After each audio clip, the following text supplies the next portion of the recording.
Wyobraź sobie, że jesteś w Warszawie na konferencji, na której tak naprawdę nie chciałeś być. Dałeś się namówić tylko dlatego, że miał tam być z tobą kolega, który obiecał, że przedstawi cię kilku potencjalnym dużym klientom. Niestety w ostatniej chwili kolega zadzwonił, że się rozchorował i nie dojedzie. Przyjeżdżasz na miejsce, odbierasz swój identyfikator, wchodzisz na salę, rozglądasz się, ludzi powoli przybywa, ale niestety nie widać wśród tych ludzi nikogo znajomego, a ty nie czujesz się na siłach, żeby samemu podchodzić do obcych i ich zagadywać, to nie w twoim stylu. Gdyby świat składał się z samych takich osób jak ty, to pewnie ludzkość dawno by wyginęła. Więc nalewasz sobie kawę, stajesz pod ścianą i czujesz, że to będzie bardzo długi i bardzo zmarnowany dzień. Nagle podchodzi do ciebie człowiek, którego od razu rozpoznajesz. Ten człowiek to numer 1 na liście osób, które chciałeś tutaj poznać.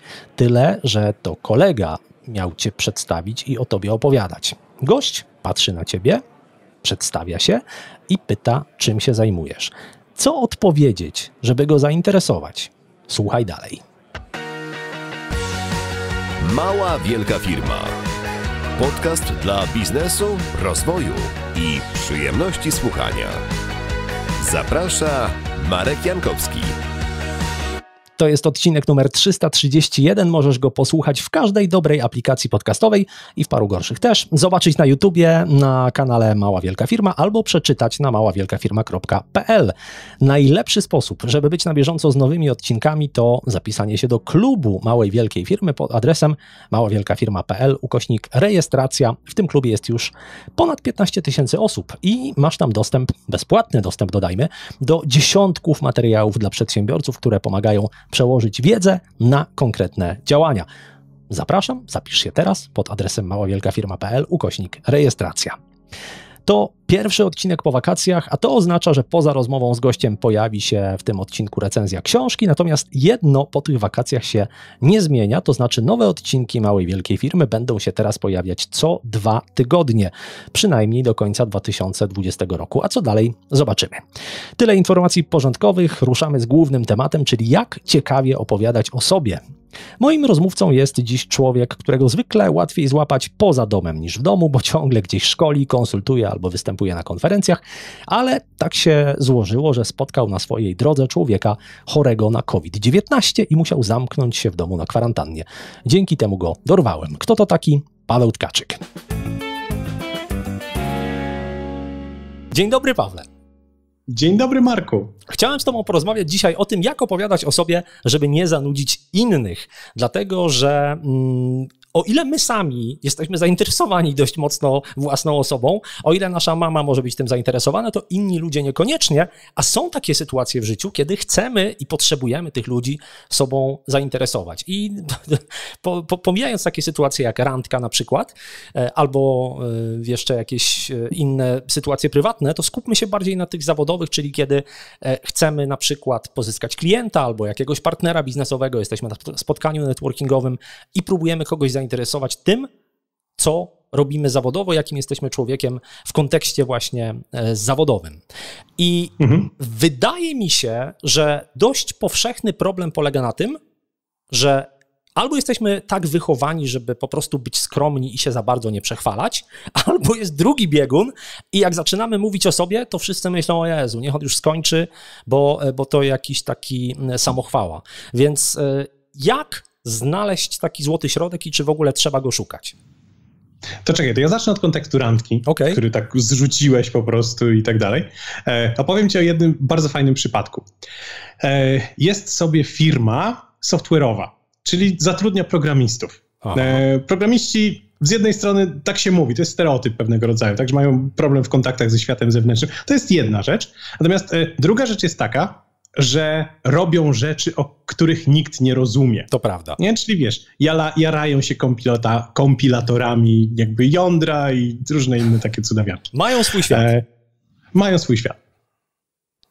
I teraz jedna firma software'owa w ramach takiej cudownej akcji employer brandingowej zrobiła coś takiego, że programistom swoim przygotowała specjalne kartki, na których było napisane, co oni robią, czym się zajmują, ale w taki sposób, żeby to było naprawdę, naprawdę interesujące. Te kartki właściwie były przygotowane dla 2 kontekstów.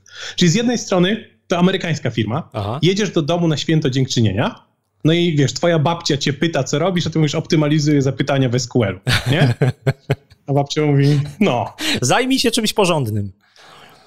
Kiedy znajdziesz prawdziwą pracę, nie?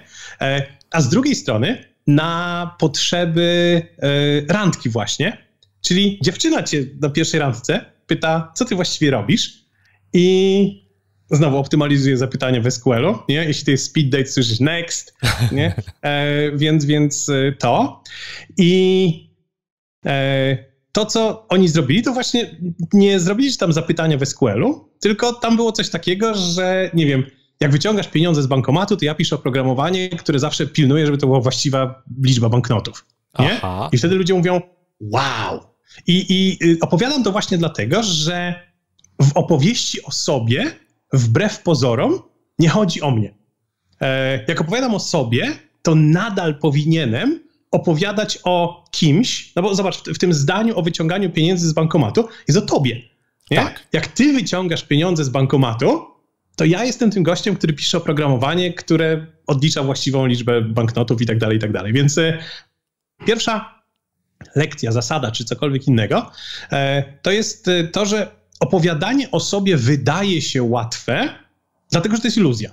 Dlatego, że my dla nas, tak jak powiedziałeś, jesteśmy dużo bardziej interesującymi osobami niż dla reszty świata i my lubimy słuchać o sobie, o swoich dokonaniach i tak dalej, nie? Również jak my o tym mówimy, natomiast reszta świata niekoniecznie. I jak zrezygnujemy z tej części ja i zastanowimy się, w czym ja ci mogę pomóc, tak? W czym ja jestem użyteczny dla ciebie, albo ewentualnie nawet nie aż tak bardzo, tylko odniesiemy się do tych doświadczeń, które ludzie mają, to w tym momencie jest dużo, dużo lepiej tego słuchać. Dobrze, tylko jeżeli odniesiemy się do doświadczeń, które ludzie mają, to nie zawsze te doświadczenia i tak będą takie przekładalne na życie mojego rozmówcy. No bo jeżeli ja, wiesz, jestem trybikiem w machinie jakiejś korporacji na przykład, to moja indywidualna praca może polegać na tym, że ja, wiesz, przekładam papierki. No i oczywiście można tutaj iść jakąś taką analogią, że ja tutaj nie układam cegieł jedna na drugiej, tylko buduję katedrę, ale czy to nie jest trochę nadużycie? Czy wiesz, czy ja mogę sobie przypisywać zasługi na przykład mojej organizacji albo innych ludzi, którzy są razem ze mną w zespole? Znaczy, dwie rzeczy. Po pierwsze, cel komunikacji. To znaczy, że znowu kontekst randki jest dużo fajniejszy do wytłumaczenia, tak? Bo w kontekście randki ty dokładnie wiesz, czego chcesz. Nie? Czyli chcesz zrobić dobre wrażenie na tej osobie po drugiej stronie. Teraz komunikację można podzielić na dwie kategorie. Działa albo nie działa. I to jest wszystko. Tak? No bo te rozważania, które ty masz, czy ja powinienem kłamać, czy nie powinienem kłamać. To są rozważania, wiesz, etyczno-moralno-filozoficzne. Możemy oczywiście się w nie zagłębiać, jeśli bardzo chcesz, natomiast ja jestem gościem od komunikacji, więc ja się na tym nie znam. To z kim innym będziesz musiał pogadać. I to działa, tak? To znaczy, jeśli zrobisz dobre wrażenie, to zadziała. To samo jest w rozmowie o pracy, czy cokolwiek innego. I teraz oczywiście, że kłamstwo ma krótkie nogi. Oczywiście, że nie możesz przypisywać sobie zasług, których nie masz. Natomiast prawda jest taka, że układając te cegły, naprawdę budujesz katedrę. To jest kwestia tylko i wyłącznie z jednej strony twojego własnego punktu widzenia, czyli przekonania siebie, że właśnie nie powinienem mówić o cegłach, tylko o katedrze, a z drugiej strony znalezienia takiego punktu widzenia, że wiesz, pomyślenie, że tego rozmówcy naprawdę nie interesują te cegły. On ma gdzieś, bo tu jest jeszcze kolejna rzecz, czyli klątwa wiedzy. Do niej będziemy właściwie, zakładam, że gdzieś tam dojdziemy, ale problem z mówieniem o sobie też polega na tym, że my jesteśmy tymi gośćmi, którym pierwszym nudzi się tłumaczenie podstaw. No bo myśmy to słyszeli, wiesz, pierdyliard razy, nie? Więc co robisz? Buduję katedrę, nie? I tak, wiesz, w Barcelonie tam ponad 100 lat, nie? Buduję katedrę. Natomiast my już przestaliśmy na to patrzeć jak na katedrę, tylko zaczęliśmy patrzeć na to, że my, wiesz, opracowaliśmy nową technikę układania cegieł i tak dalej. Tylko że problem polega na tym, że nowa technika układania cegieł jest fascynująca dla mnie i innych gości, którzy pewnie tyle samo czasu spędzili nad układaniem tych cegieł, ale jednak ludzie z zewnątrz nadal chcą słuchać o tej katedrze, bo oni tego nigdy nie słyszeli. Więc tutaj ja zawsze mówię, że marki buduje się konsekwencją. A konsekwencja to jest powtarzanie do znudzenia, do wyżygu właściwie tych samych rzeczy, które no, działają i chcesz, żeby działały dalej. No dobrze, ale jeżeli ja mam do czynienia właśnie z laikiem, powiedzmy, że w sytuacji randki, kiedy tam człowiek z IT spotyka człowieka nie z IT, to może być tak, że temu drugiemu trzeba to wyjaśnić w taki bardzo obrazowy sposób. Ale jeżeli ja prowadzę rozmowę z klientem, który trochę się jednak zna na tym, co ja robię, albo kiedy prowadzę rozmowę z potencjalnym partnerem biznesowym, który siedzi w tej branży lata, no to ja mu nie powiem, buduję katedrę, bo jego właśnie interesuje konkret. Tylko że katedra jest konkretem. Okej, ale on chce wiedzieć, jaka jest dokładnie moja rola, jaki jest mój wkład w budowę tej katedry. I teraz ja przyjmuję takie założenie, że im więcej człowiek wie na temat jakby tych właśnie delikatnych, znaczy tych dokładnych rzeczy związanych z budową katedry, tym bardziej jest w stanie docenić tę gadkę o budowie cegieł. Tylko że nie możesz tego zakładać, tylko zawsze zaczynasz od katedry i zjeżdżasz tak naprawdę do tego poziomu cegieł i dopiero potem mówisz, wynalazłem świetną metodę kładzenia cegieł, która zmniejsza czas potrzebny na, nie wiem, wyschnięcie tego tam spoiwa pomiędzy nimi o 30%. Dobra. I jakbyś to powiedział obcej osobie, to ona by powiedziała, no w ogóle jakby mnie to nie kręci. A koleś, który się zna na kładzeniu cegieł, on słyszy i mówi Okej. To wydaje mi się, że przykład z katedrą to jest taki trochę odjechany, ale gdybyśmy wzięli taki przykład realny z życia. Ja wydaję czasopismo adresowane do właścicieli sklepów z artykułami dla dzieci i zabawkami i z tego czasopisma oni się dowiadują, jakie nowe produkty pojawiają się na rynku. No na i przykład. To jest dość długie zdanie i podejrzewam, że nie jedna osoba w połowie może już zasnąć. Jak, wiesz, gdzie tutaj szukać tej katedry, gdzie tutaj szukać czegoś, co się przekłada na życie mojego rozmówcy? Szukać w tak zwanych uniwersalnych motywacjach. To znaczy, że oczywiście, że jedna z takich uniwersalnych motywacji to jest zarabianie pieniędzy, tak? Czyli możesz powiedzieć zamiast tam, że mogą sprawdzać nowe produkty, to jeśli wchodzisz w branżę dziecięcą, to jestem tym gościem, który umożliwia ci zarabianie lepiej, ale ja mam coś lepszego. W tym twoim czasopiśmie jest ten indeks, nie wiem, to się nazywa indeks czy katalog RAPEX. Uwielbiam te nazwy po prostu, tak. Absolutnie, bo to brzmi jak gwałt. Nie? Znaczy powiem ci, że to jest też, to samo słowo jest używane do jakiegoś takiego zabezpieczenia przed gwałtem, czy coś takiego, nawet jak się to wygoogla, to ten. Natomiast my tego używamy, to jest taki unijny system, do którego organy nadzoru rynku poszczególnych krajów członkowskich zgłaszają produkty znalezione w handlu, które nie spełniają norm bezpieczeństwa. To czekaj, to ja opowiem, bo jakby ty mówisz o tym nudno. Proszę bardzo. Bo się na tym znasz. Nie, ale generalnie właśnie założenie jest takie, że każdy, kto jest zainteresowany życiem i zdrowiem swojego dziecka, może w tej gazecie znaleźć indeks niebezpiecznych produktów. Okej. Znaczy my to już robimy w newsletterze, nie w gazecie. Kiedyś robiliśmy to w gazecie rzeczywiście, no ale okej. Rujnujesz nam randkę. Bo ja, wiesz, z góry, nie, a ty mówisz, nie, to nie jest takie fajne, nie, to wcale nie jest takie fajne, nie tędy droga. Okay. Tak?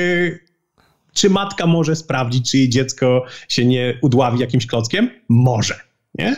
Więc ratujesz życie dzieciom? Ratujesz. Okej. Więc, a ty mówisz, nie, to wcale nie jest takie. No dobra, to wiesz co, odwołam się do mojego ulubionego przykładu, czyli do stron internetowych. Jeżeli robię strony internetowe, no to miałbym tu małą powódź, bo sobie potrąciłem szklankę. Jeżeli robię strony internetowe, no to jak ja zbawiam świat, no? Nie zbawiasz świata całego, natomiast dzięki tobie ludzie na przykład rozkręcają swoje biznesy szybciej.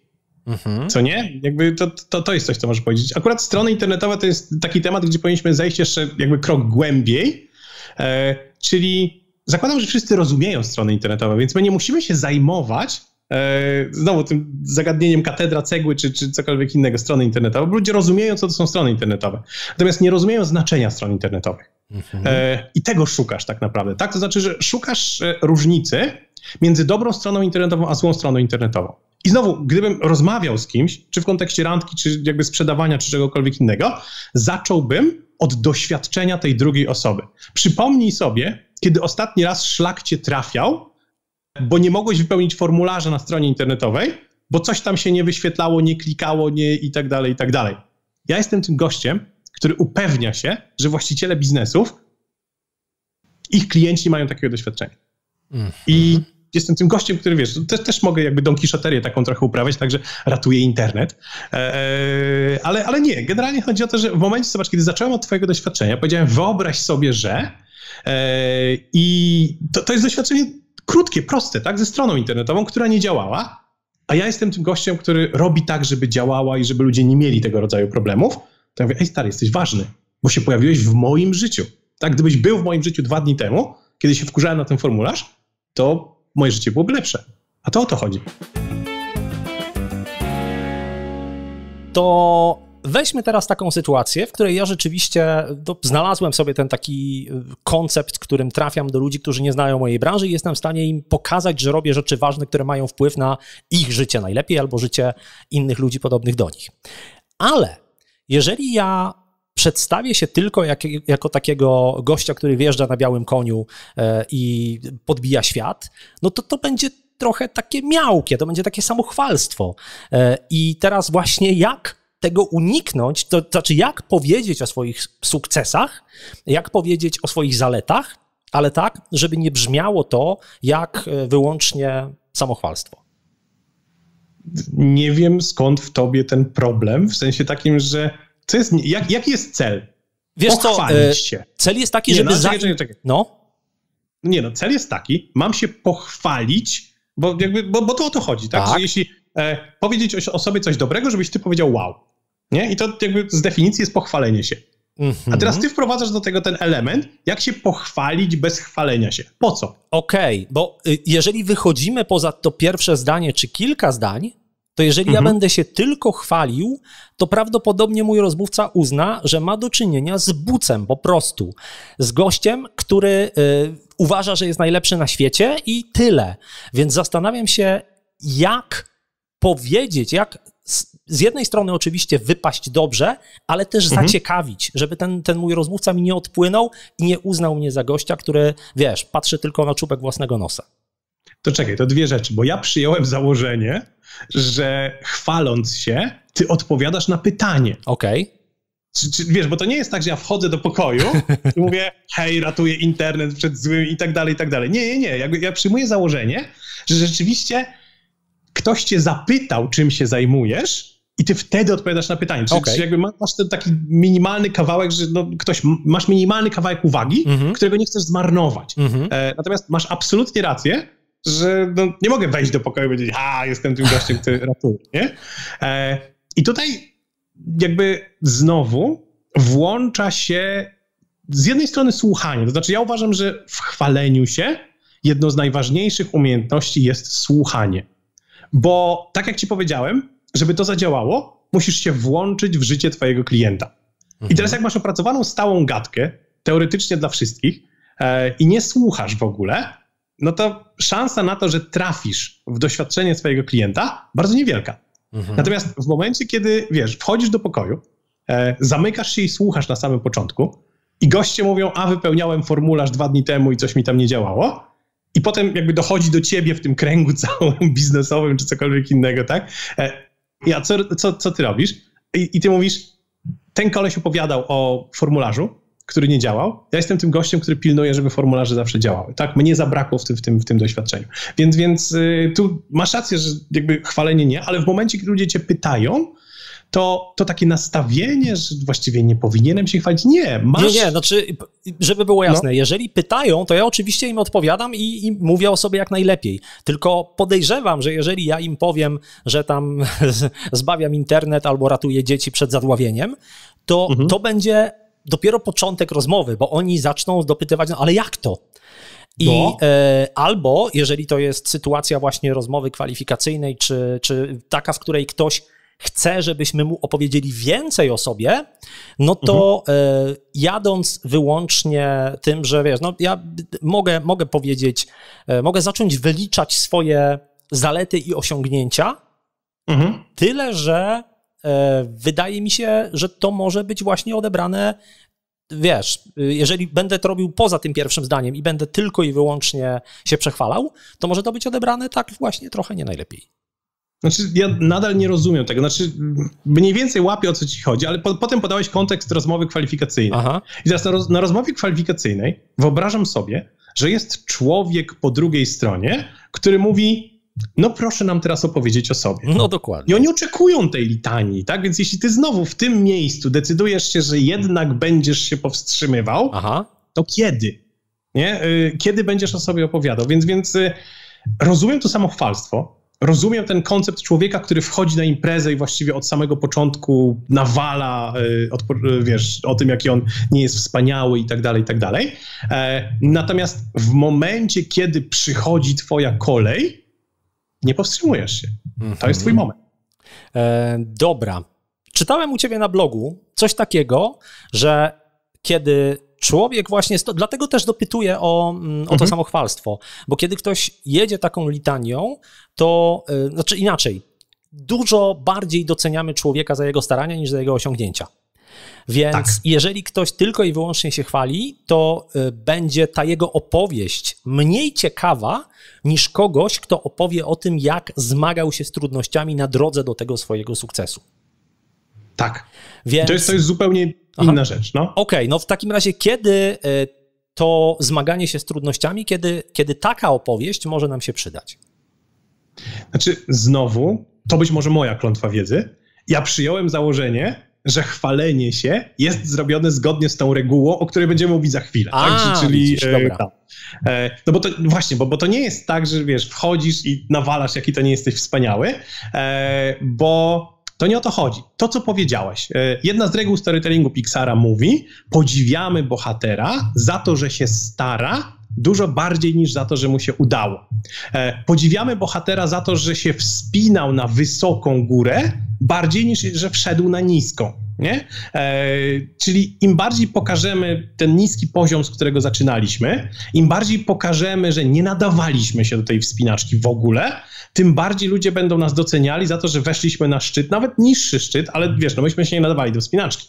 Nie mieliśmy sprzętu czy czegokolwiek innego, więc to jest problem, właśnie o tym pisałem dzisiaj w ramach jakby promocji tego, co dzisiaj robimy w artykule na blogu. Pisałem o tym, że my mamy taką przypadłość, jeśli już się chwalimy, do takiego chwalenia się prostą ścieżką. Czyli zostałem zatrudniony jako handlowiec z założeniem takim, że zwiększę obroty firmy o 20%, i pół roku później obroty firmy były większe o 20%. Dupa nie opowieść. Znaczy, nie wiem, czy mogę tak mówić, bo jest 19:30, może dzieci nas jeszcze oglądają, ale no, więc brzydka opowieść. Okej, no to jak ją opowiedzieć lepiej? Lepiej oznacza, że my musimy wybudować różnicę między celem, który, czekaj, bo na kamerce będzie z tej strony, między celem, który mamy, a bohaterem, bo jakby większość opowieści o życiu jest nudna, dlatego że życie stawia przed nami zadania, które są właściwie na naszym poziomie kompetencji. Jeśli ja jestem, wiesz, księgowym, no to przychodzi do mnie szef i mówi, proszę wystawić fakturę. Tak. Jeśli ja jestem handlowcem, to przychodzi do mnie szef i mówi, proszę iść na spotkanie handlowe. Jak jestem kucharzem, to przychodzi szef i mówi, gotuj, stary. Natomiast zobacz, wyobraź sobie, co się dzieje, kiedy ja jestem kucharzem, a szef mówi, wystaw fakturę. I ty zaczynasz śledzić moje poczynania, bo mówisz, no, ciekawe jak sobie z tym poradzisz, nie? I jakby to budowanie tej różnicy pomiędzy bohaterem, czyli my z jednej strony możemy obniżyć wartość bohatera, czyli powiedzieć na przykład, że okej, miałem trudne zadanie, no ale nikt mi nie dał narzędzi do tego. Właściwie przyszedłem do firmy zwiększać sprzedaż, która w ogóle nie miała działu sprzedaży. Przyszedłem do firmy, gdzie nie było procedur. Przyszedłem do firmy, gdzie nie było Excela, były liczydła tylko, tak? I tak dalej, jakieś takie rzeczy, nie? I teraz w tym momencie, jeśli ty zwiększasz sprzedaż o 20%, to zaczyna być jakby dużo większym osiągnięciem, dużo bardziej podziwianym. Więc z jednej strony mamy tak naprawdę tę rzecz, gdzie obniżamy wartość bohatera przez środowisko, czy możemy mówić o swoich słabościach. To też jest fajne, tak? Opowiedzenie, bo wiesz, opowieść jest dobra w momencie, kiedy jest wiarygodna. Jeśli ja wchodzę jako, wiesz, taki super bohater, który nie ma ani jednej wady, kule się od niego odbijają i spoko, może i zwiększyłem tę sprzedaż, ale to jest mało wiarygodne, dlatego że ja jako bohater bez wad też jestem mało wiarygodny, nie? Natomiast w momencie, kiedy powiesz, okej, no miałem takie problemy, tu był alkoholizm, tutaj jakby wyrok skazujący za coś tam, nie? Ale jakoś się udało, wygrzebałem się, jestem na prostej. Jest to dużo lepsze. A z drugiej strony jakby wartość celu, czekaj, ta ręka, wartość celu, dlatego, że to jest coś, co w storytellingu nazywa się stawka. To znaczy, że ja to zawsze tłumaczę na przykładzie takiej opowieści, że Gordon Ramsay pewnego dnia obudził się z takim zamiarem zjedzenia jajecznicy. No i poszedł do kuchni i se zrobił. I to jest typowa gadka na rozmowie kwalifikacyjnej. Tak, czy pragnąłem zjeść jajecznicę w mojej firmie, poszedłem do kuchni i se zrobiłem. No i nie macie za co podziwiać, nie? Natomiast w momencie, kiedy po pierwsze powie, że ten Gordon Ramsay się obudził z połamanymi rękami i wtedy se zrobiłeś jajecznicę, to jest lepsze, ale zostawmy tę część, bo już to sobie omówiliśmy na tym handlowcu. Druga część to jest kwestia tego, dlaczego ta jajecznica była ważna. To znaczy, co by się stało, gdyby nie? Stawka albo katastrofa. Tak? To jakby te takie mechanizmy storytellingowe. Czyli na przykład to nie jest zwykła jajecznica, tylko przyjeżdża królowa angielska, nadać mi tytuł szlachecki i ja ją muszę poczęstować jajecznicą, która w tym kraju jest jakimś tam, wiesz, customowym tym. No ty musisz powiedzieć, czym się królową częstuje tam, jak do was przyjeżdża. Ostatnio jak była, to przywiozła swoje kanapki. Aha, czyli jakby nie ma ten. Ale wiesz, stracisz tytuł szlachecki w momencie, kiedy to się nie stanie. W firmie, kiedy rozmawiamy o rozmowie kwalifikacyjnej, mówimy, że firma może, wiesz, krawędź bankructwa to jest taka skrajna katastrofa. Natomiast ja sobie wyobrażam na przykład, że to jest tak, że zatrudnili mnie jako dyrektora sprzedaży, a wcześniej przede mną było 4 dyrektorów sprzedaży, każdy pracował rok i nikomu się nie udało tej firmy pchnąć do góry, więc to w ten sposób wygląda. Czyli wiesz, środowisko jest przeciwko mnie, jest jakaś tam katastrofa i ja wiem, że na pewno jeśli nie wzniosę tego o 20%, to oni mnie też wywalą, bo nie mają z tym żadnego problemu, tak? A ja mam małe dziecko, które mi tam kwili z głodu i surowe ziemniaki na razie je, więc widziałeś, trzeba umieć. No. Na tej kwarantannie cię widzę tutaj, fantazja ponosi, naprawdę. Nie, jakby rozważam wszystkie rzeczy, od czego można dostać gorączki, więc jakby surowe ziemniaki są na liście. A co w sytuacji, bo jeżeli ja mam tę drogę i pokonałem te trudności, no to mam z czego szyć. Ale jeżeli jest tak, że ja po prostu wykonywałem swoje obowiązki w tej firmie, czy jako ten przedsiębiorca, jakoś mi się ułożyło, miałem szczęście, złapałem pierwszych klientów, potem przyszli kolejni i tak mi jakoś gładko poszło. Nie miałem, nie wiem, nie złamałem nogi, nikt mi nie umarł po drodze, nie miałem strasznego wypadku. No to wiesz, czy jest szansa na to, żeby ta moja opowieść jednak była ciekawa, a nie taka, że w ogóle ziewamy? Znaczy, jak będziesz opowiadał, że nie było w tym żadnej twojej zasługi i miałeś szczęście, to ona nie będzie ciekawa, no bo właściwie czego ja mam słuchać. Natomiast tutaj założenie jest takie, bo po pierwsze ludzka psychologia jest przeciwko tobie. Przeciwko temu, co powiedziałeś. Może nie przeciwko tobie, bo jest za ciekawą opowieścią, a przeciwko temu, co powiedziałeś. My na przykład wierzymy w sprawczość. Tak? To znaczy, że my wierzymy, że ludzie mają kontrolę nad sukcesem, nad tym, mamy inaczej. To są badania, które pokazują, że my potężnie przeceniamy własną naszą rolę w czymkolwiek, co nazywamy sukcesem. Więc nawet jeśli to, że twoja firma nie upadła, jest kwestią tylko i wyłącznie szczęścia, to ty na koniec dnia jesteś przeświadczony, że to jest twoja zasługa. I ludzie są chętniej, bardziej nastawieni do tego, żeby słuchać o tym, jak to była twoja zasługa, niż o tym, że no zobacz, nie złamałem ręki dzisiaj, dzisiaj nie złamałem nogi, nie, i właściwie to koniec. Więc to się samo dzieje. Druga rzecz. My jesteśmy przeświadczeni o swojej wyjątkowości. To znaczy, że punkt widzenia na przykład szefa i pracownika jest zupełnie różny, jeśli chodzi o ich rolę w projekcie. Czyli na przykład szef uważa, że to szef wszystko zrobił, a pracownicy byli tylko trybikami, a pracownik odwrotnie uważa, że to on tu wszystko robi, a szef jest darmozjadem, który po prostu nie wiadomo, co tam w tym swoim gabinecie robi. Prawda prawdopodobnie jest gdzieś po środku. Oczywiście to wszystko zależy od tego, jaki szef, jaki pracownik. Ale dużo ciężej jest wpaść. Musiałbyś być, wiesz, w jakichś stanach depresyjnych, żeby mieć opowieść taką już na dzień dobry, że pracuję w firmie, w której właściwie nic nie znaczy i tak. To jest, wiesz, to się nadaje na terapię już. Powiem ci, a propos tego, co mówisz, słyszałem takie badania, nie pamiętam dokładnie, ile to było procent, ale tam chyba 80 czy 80 parę procent ludzi uważa, że jest mądrzejsza niż połowa społeczeństwa, że jest powyżej średniej, że jest, nie wiem, bardziej atrakcyjna, że lepiej prowadzi samochód i tak dalej, i tak dalej. To jest zdrowie nasze psychiczne. Wśród studentów MBA były takie fajne badania, 95% uważa, że są w ostatnim centylu, jeśli chodzi o wyniki nauki w swojej grupie, nie? I to są ludzie, których oni znają, bo wiesz, ja rozumiem, już bardziej prawdopodobne jest uważać, że jestem ładniejszy, mądrzejszy od świata, którego nie znam. Tak. Ale funkcjonuję w grupie 30 osób, znam ich wszystkich, piszemy razem egzaminy i się tam integrujemy i 90% tych ludzi uważa, że jesteśmy w jednym tym centylu jakby najlepiej uczących się i tak dalej. Więc tutaj można to wykorzystać, absolutnie można to wykorzystać przy opowiadaniu historii. Dobrze, to jeszcze jedna sytuacja, bo jeżeli ja mam w ogóle jakąkolwiek historię, tak jak powiedziałeś, nawet jeżeli ja byłem przeciętny, to znajdę sobie uzasadnienie, co ja tam tak naprawdę poprawiłem, czy osiągnąłem. Ale jeżeli ja jestem na początku dopiero mojej drogi zawodowej, jeżeli ja, wiesz, założyłem swoją firmę przedwczoraj, nie pracowałem wcześniej nigdzie, no to wiesz, to z czego tu cisnąć? Różne rzeczy się zdarzają. To znaczy, założyłeś firmę wczoraj, ale nie urodziłeś się wczoraj. Bo zobacz coś takiego. Autentyczny przykład. Z mojej branży, czyli z branży reklamowej. 2 gości odchodzi z agencji reklamowej sieciowej i zakłada butik kreatywny. Ja nie wiem, czy myśmy nie opowiadali o tym w którymś odcinku podcastu, ale generalnie i oni robią historię firmy, razem tam, wiesz, z portfolio i tak dalej, na stronę internetową firmy, która powstała wczoraj. 2 gości ją stworzyło i tam jest napisane, pracowaliśmy dla Coca-Coli i MTV. No i teraz, jak wiesz, o co chodzi w tej historii, to wiesz dokładnie, że po pierwsze, jeden z nich pracował w agencji reklamowej, która pracowała dla Coca-Coli, no i on tam na planie reklamy coś robił, nie? Więc czy pracował dla Coca-Coli? Tak sobie. Tak sobie, ale czekaj, bo druga historia jest gorsza. MTV ogłosiło konkurs na logotyp do jednego z ich programów. I drugi koleś wysłał logotyp na ten konkurs.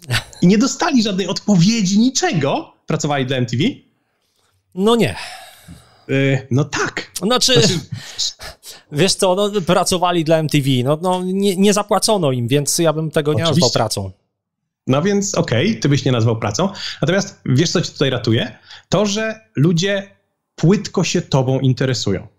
Czyli znowu, ty jesteś tym gościem, który najwięcej czasu spędzi na rozkminianiu, czy myśmy naprawdę pracowali dla MTV, czy nie. Natomiast większość ludzi bierze twoje słowa i traktuje jako prawdę. My jesteśmy tak zaprogramowani na twardo, żeby traktować właściwie większość tego, co słyszymy naokoło, jako prawdę bez zadawania pytań.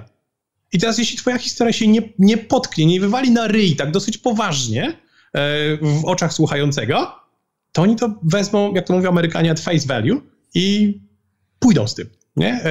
Natomiast no, jeśli ona będzie niewiarygodna, w którymkolwiek momencie tak potkniesz się, no to będziesz się musiał wytłumaczyć. Wtedy rzeczywiście kłamanie jest do chrzanu. Dlatego na przykład uważam, że kłamanie jest do chrzanu, ale naginanie rzeczywistości? Come on. Czekaj. Już ci tutaj zacytuję ci pewnego tutaj znanego influencera, który napisał na swojej stronie tak. Moimi klientami są m.in. Sony, HBO, Orange, czy startupy takie jak LiveChat, czy Brand24. Ile w tym jest prawdy? Bo to strona pawełtkaczyk.com, żeby nie było. Tak, żeby nie było, nie?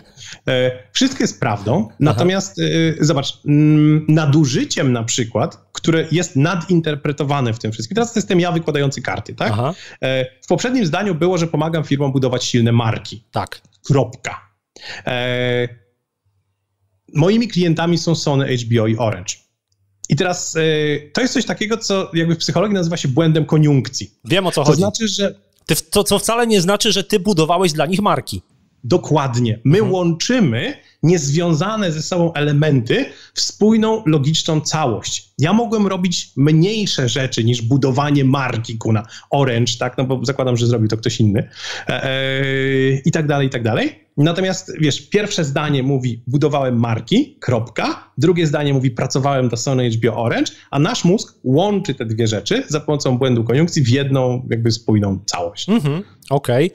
No tutaj myślę, że bardzo cenny wniosek z tego, co mówisz, jest taki dla wszystkich ludzi, którzy są odbiorcami tych opowieści, żeby być bardziej dociekliwym i wnikać w to, które elementy tej opowieści rzeczywiście, jak należy interpretować. Bo tak jak mówisz, pracowaliśmy dla MTV czy dla Coca-Coli, nie zawsze musi oznaczać, że ten ktoś wystawił takiej firmie fakturę.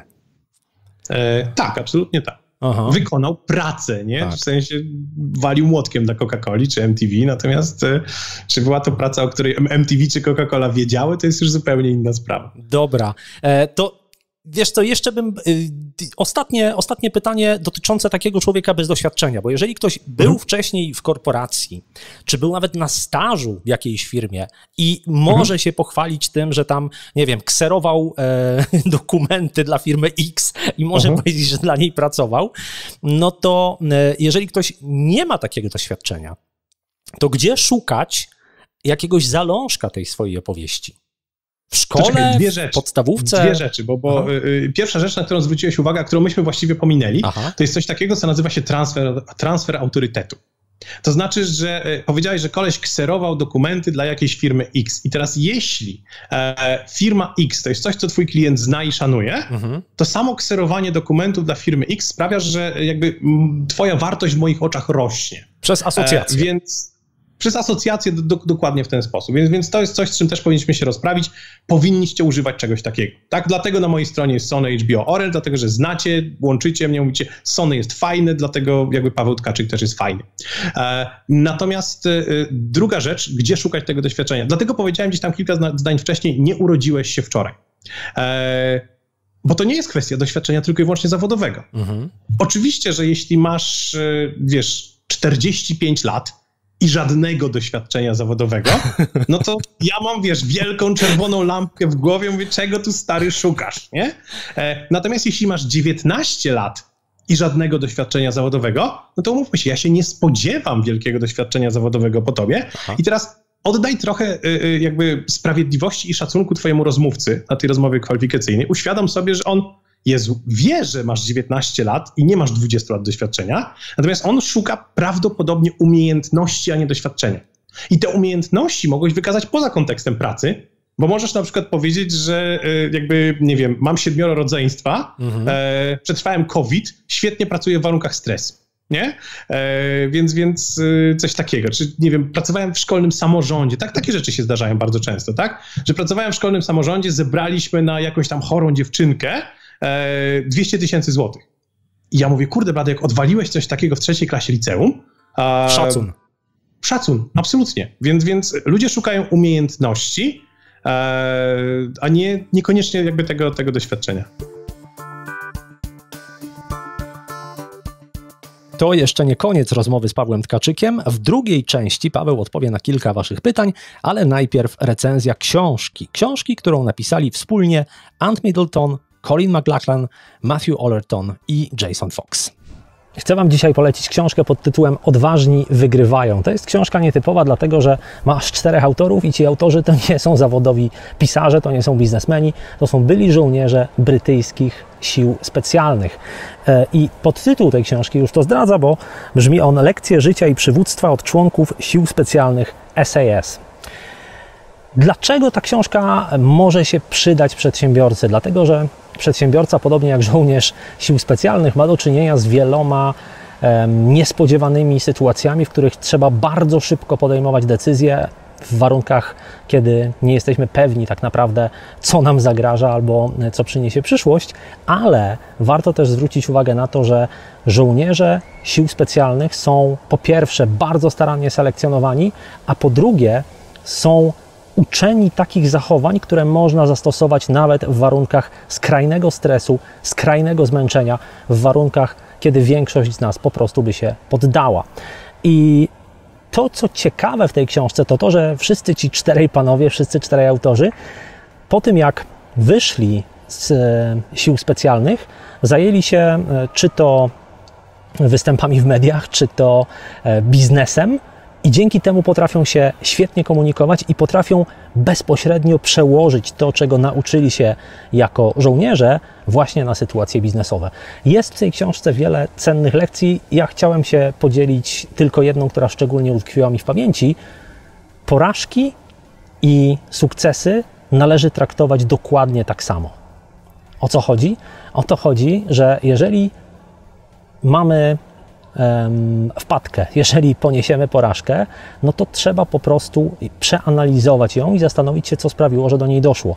Jeżeli odniesiemy sukces, to warto zrobić dokładnie to samo, czyli zatrzymać się na chwilę, popatrzeć, dlaczego nam się udało ten sukces osiągnąć, żeby wiedzieć, jak postępować w przyszłości. I tego typu lekcji nieoczywistych i dających do myślenia jest w tej książce bardzo wiele, dlatego polecam, odważni wygrywają.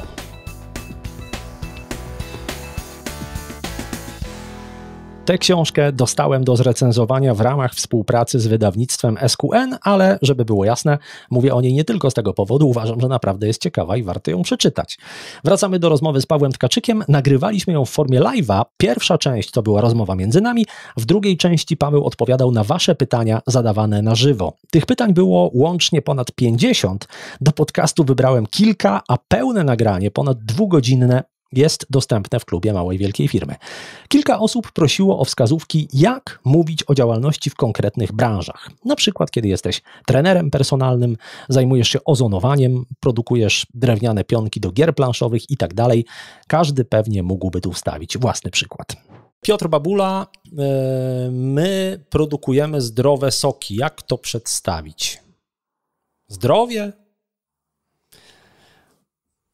Nie wiem. Znaczy, to za ogólne, tak? W sensie takim, że znowu wracamy, bo za każdym razem, jak ktoś będzie pytał, hej, a jak mam powiedzieć o sobie, to możemy się umówić tak, że przeprowadzę nas przez ten taki schemat całkowity, tak? Schemat całkowity jest taki, powiedziałeś, że produkujemy zdrowe soki, czyli mamy przypisanie do kategorii. Kto tego będzie potrzebował, to jest jedna rzecz.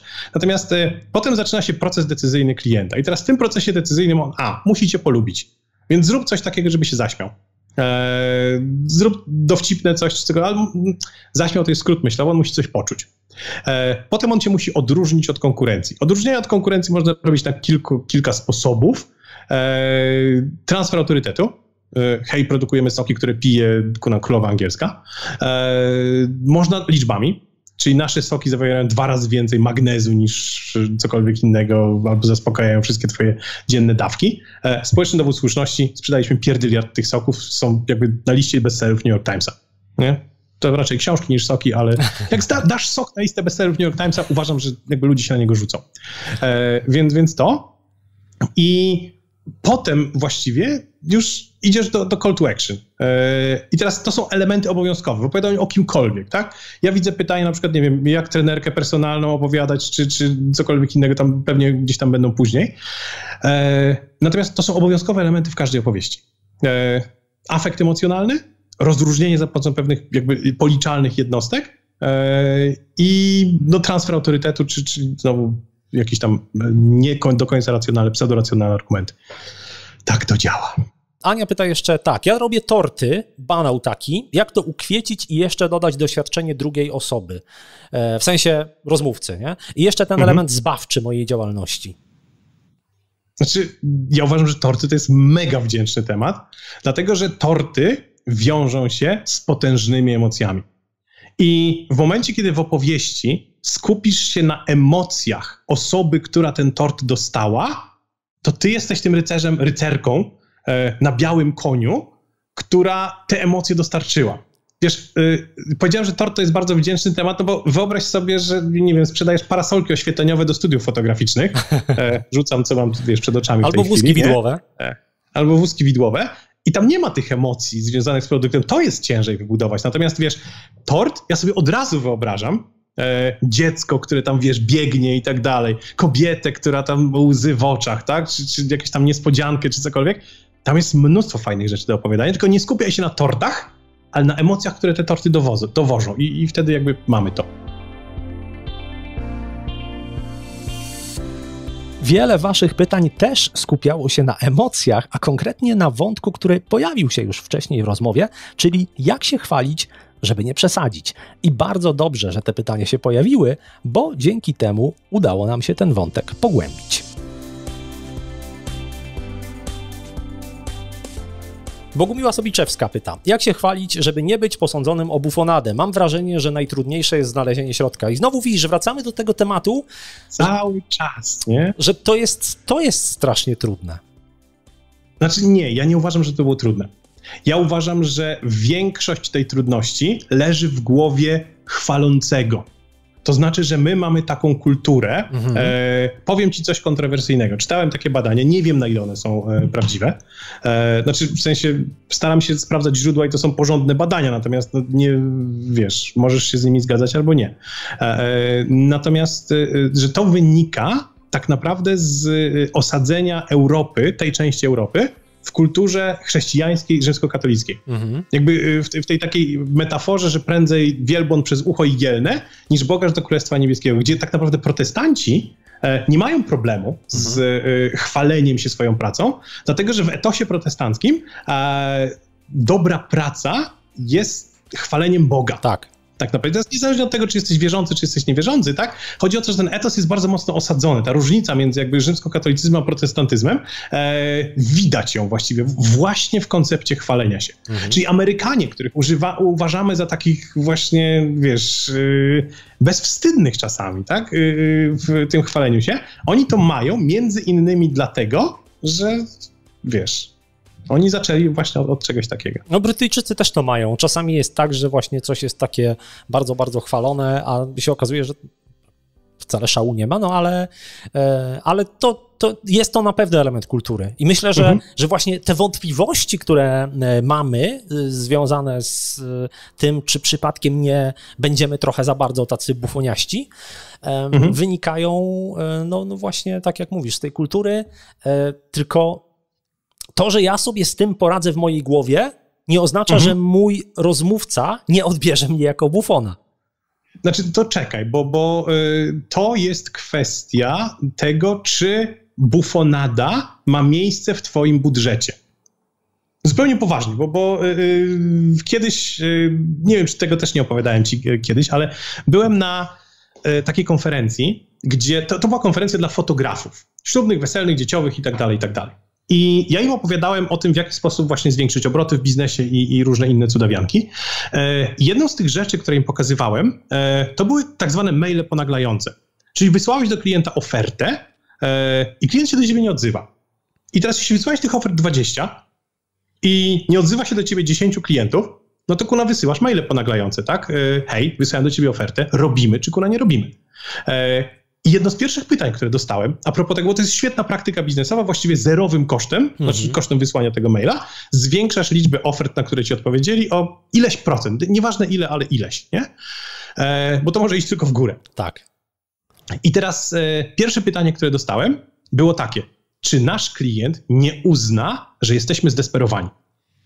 Na co ja odpowiedziałem, gdzie w twoim Excelu są dwa różne konta na pieniądze od klientów zdesperowanych i niezdesperowanych. Bo w moim budżecie czegoś takiego nie ma. Nie? Znaczy, jeśli klient mi płaci, to mam absolutnie gdzieś, czy on jest zdesperowany, czy nie jest zdesperowany. I to samo bym odpowiedział na te pytania o bufonadę. To znaczy, że sprowadza się do tego, czy moja komunikacja, tak jak powiedzieliśmy na początku, jest skuteczna, czy nie jest skuteczna. Kropka. I teraz mam gdzieś naprawdę, co ludzie o mnie sądzą, bo mam Excela na koniec dnia, który mówi, że jakby ten mail, który ja uznaję za bufoniasty i nie wiem, być może 2 klientów się poskarżyło, generuje mi 8 na 10 zleceń, a mail, który nie jest bufoniasty, generuje mi 4 na 10. Więc głupi bym był, gdybym używał tego, wiesz, więc to. Pytanie, dla kogo robisz biznes, no bo to właściwie do tego się sprowadza. Tak, i do właśnie mierzenia skuteczności, dlatego, że to jest też mega ważne i super, że jakby doszliśmy do tego momentu, bo rzeczywiście sam ostatnio miałem taką refleksję, że czasami jak patrzę na ludzi, którzy są aktywni w internecie, to niektórzy z nich robią takie rzeczy, które gdzieś mnie wychodzą trochę poza moją osobistą wrażliwość, na przykład. Ale jak widać, mają wyniki. I to jest pytanie, czy ja chcę czuć się komfortowo z tym, co robię i liczyć się z tym, że odpadnie mi przez to część klientów, czy chcę trochę wyjść z tej strefy komfortu słynnej i zawalczyć o tych klientów, którzy oczekują tego, że ja zrobię coś właśnie trochę zwariowanego, trochę nieszablonowego, trochę być może bufoniastego, bo to ich przekona. Dlatego, że z drugiej strony mogę wypaść na bufona i część klientów tak mnie odbierze. Ale z drugiej strony, jeżeli ja będę taki skromny, to część klientów odbierze mnie jako niepewnego własnej wartości, jako gościa, który nie jest przekonany, że sprzedaje coś, co naprawdę jest sensowne. I tutaj zawsze znajdą się jedni i drudzy. No nie ma co się czarować.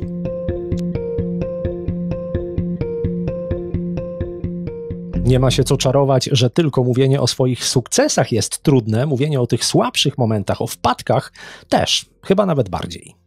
Paweł Ciszek pyta, jestem ciekawy, jak w kontekście opowiadania o sobie mówić o trudnościach i porażkach. I tutaj też jest pytanie jeszcze od Anwesenheit. A jak mówić o swoich porażkach, na przykład w kontekście tego słynnego pytania o porażkę w rozmowie o pracę?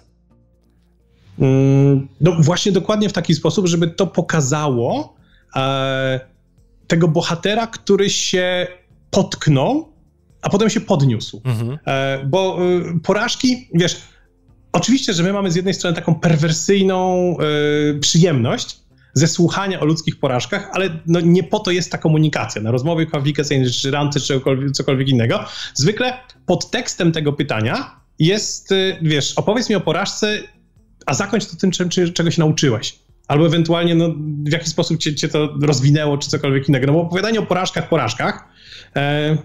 bez sensu, tak? Więc ja bym nawet się nie wdawał w taką dyskusję, jeśli ktoś nie chce słuchać o tym, w jaki sposób się rozwinąłeś, więc to. Natomiast jak oni pytają, co ci się w życiu nie udało, no to znaczy powiem tak, ja w ogóle nie mam problemu z mówieniem i słuchaniem o porażkach. Natomiast problematyczna jest taka opowieść, gdzie pytasz, co ci w życiu nie wyszło, no a ty mówisz, no rozwód, trzecia żona, nie, i tak dalej, i tak dalej. I ta opowieść się kończy właściwie tylko i wyłącznie na wymienieniu listy porażek. Ona jest tak samo słaba jak lista zwycięstw. Jest może nie mało wiarygodna, tak? Ja już się nie zastanawiam nad wiarygodnością. Natomiast myślę nad tym, że kurczę, no po co? Uwaga i teraz powiem coś, co mi właśnie przyszło do głowy, więc ostrzegam, może być kiepsko. Porażka to jest przystanek na drodze do sukcesu. I teraz, jeżeli... Czekaj, zmienię ci opis na Marco Jankello. I teraz, jeżeli wysiądziesz na tym przystanku, to będzie to słabe, dlatego że zostaniesz w tej porażce. Natomiast jeżeli uznasz, że to był przystanek, na którym ty może i wysiadłeś, ale wsiadłeś z powrotem i pojechałeś dalej, to wtedy to zupełnie zmienia postać rzeczy. I ja czasami jak gdzieś tam mówię o początkach mojej firmy, no to ja miałem 2 firmy, które generalnie były porażką, ale nauczyłem się na nich, jak zrobić to lepiej i dzięki temu 3. firma wyszła mi dobrze. Więc to jest clue, żeby ta porażka nie była właśnie punktem docelowym, tylko żeby była przystankiem. To było już ostatnie pytanie z rozmowy z Pawłem Tkaczykiem, ale jeżeli zainteresował cię ten ostatni wątek, czyli mówienie o swoich słabościach, to mam doskonałą wiadomość. Nagrałem cały odcinek na ten temat z autorem Biblii Copywritingu Darkiem Puzyrkiewiczem.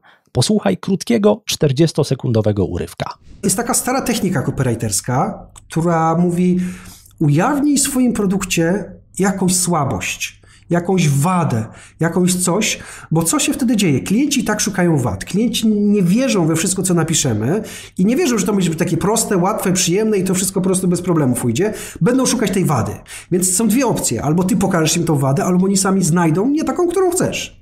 Więc lepiej wystawić się i powiedzieć: słuchaj, mój produkt jest fajny, ale tutaj coś nie idzie, muszę się do tego przyznać, tylko wiesz, dla takich ludzi jak ty na przykład to nie masz żadnego problemu, ale przyznać się, że to jest moja wada.